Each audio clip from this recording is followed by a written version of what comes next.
CMDRF കണക്കുകളിൽ ഹൈക്കോടതിയിലും ഒളിച്ചുകളിച്ച സംസ്ഥാന സർക്കാർ കോടതിയെ അറിയിച്ചത് വയനാട് ദുരിതം മുൻനിർത്തിയുള്ള പിരിവിനെക്കുറിച്ച് മാത്രം. പ്രളയ കോവിഡ് കാല സംഭാവനകളിൽ നിന്നുള്ള 250 കോടിയുടെ നീക്കിയിരിപ്പിനെക്കുറിച്ച് മൗനം പാലിച്ചു സർക്കാർ.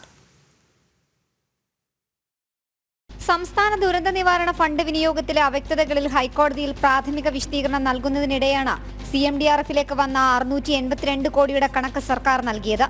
എന്നാൽ സർക്കാർ ബോധിപ്പിച്ചതാകട്ടെ വയനാട് ദുരിതം മുൻനിർത്തി ദുരിതാശ്വാസ നിധിയിലേക്ക് വന്ന തുകയുടെ കണക്ക് മാത്രം.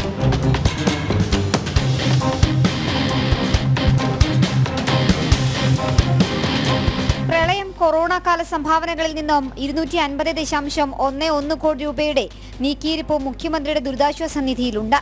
വയനാട് ദുരന്തത്തിന് ശേഷം വന്ന 683.6 കോടിയിൽ നിന്നും ചിലവഴിച്ച 7.65 കോടി കഴിച്ച് ബാക്കിയുള്ളത് 675.95 കോടി രൂപയാണ്.